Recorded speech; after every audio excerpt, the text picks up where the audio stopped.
A very good morning, good afternoon, good night, whenever you will watch this video.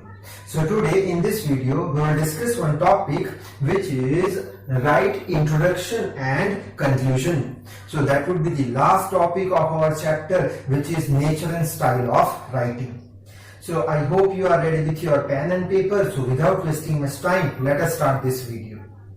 So first we understand the meaning of introduction is what, conclusion is what, how you can write it. Now introduction means what? That supposing if you have prepared one document, so inside of that document so many paragraphs are there, and that paragraphs you have to arrange in a proper sequence, or you can say that paragraphs you have to arrange in a proper order.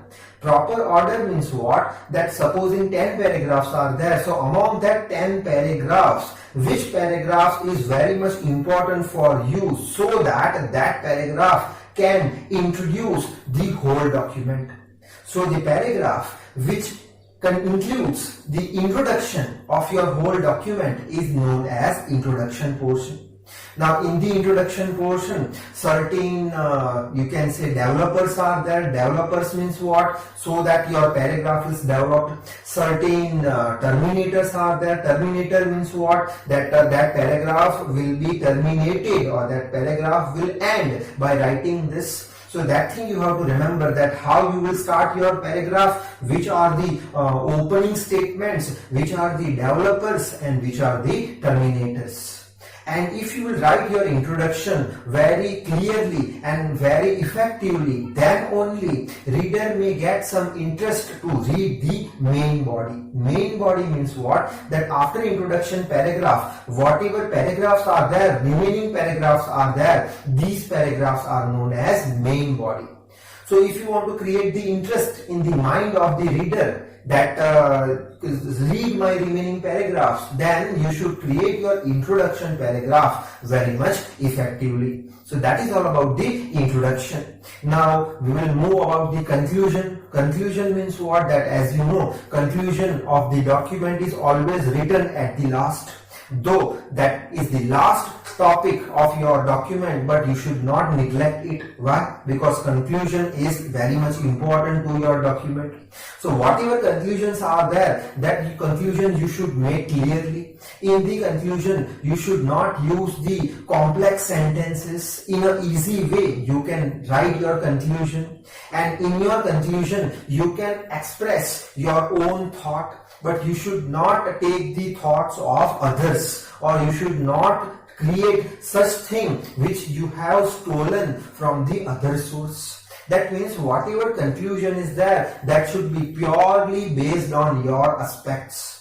Also in conclusion, you should not write the conclusion very lengthy also, and to the point you should write the conclusion. So reader may say that whatever document is there, which is correct. Now, if in your examination this type of a question will be asked, that write the short note on write introduction and conclusion, so you can write this type of thing that I have written on the board, so that we will understand. So first of all, we will discuss about introduction. Introduction means what? That introduction includes what? Opening statement, the aim and the objective of writing. So in the introduction, which thing you have to include? First thing you have to include your opening statement. That means how you can create your opening statement. That also we will study in the next point. But you should remember that in the introduction portion, you should start with the opening statement. Also, you should write your aim, that what is the aim beside writing this document, and also objectives of writing. That means why you are writing this document. Okay. Next is the beginning can be with a sincere greeting.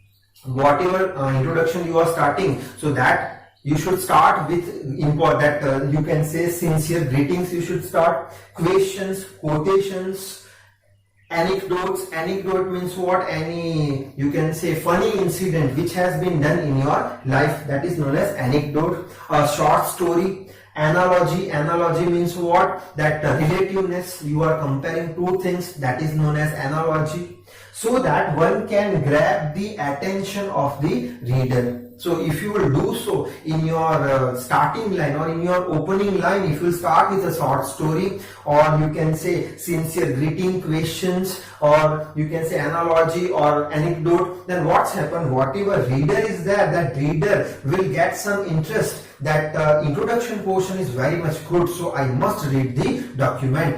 Okay. Now a good introduction is a tool to lead the reader into the main body of the speech. So if your introduction is very good, that means if you have started your opening lines with sincere greeting, or you can say with aim and the objectives, in which you have included some quotations, some short stories, some anecdotes, then whatever reader is there, that reader will start to read your main body also. So this is all about the introduction portion that you can write. Now we'll discuss about the conclusion. So conclusion means what? That as I told you that at the last it is written, how you should write, that we will understand. So first point is, one can conclude the writing by reviewing the main points. So whoever writer is there, that writer, if he or she wants to write the conclusion, at that time first he or she has to review the points that she or he has written in his or her document. By using such words or phrases, which type of words and phrases? Like sum up, to include, to review, in the end, etc. So this must be used to indicate the end of the writing. So when you will end the writing about the conclusion, at that time this type of words and phrases like sum up, to include, to review, in the end, so this type of things you should write in your conclusion, but at the end.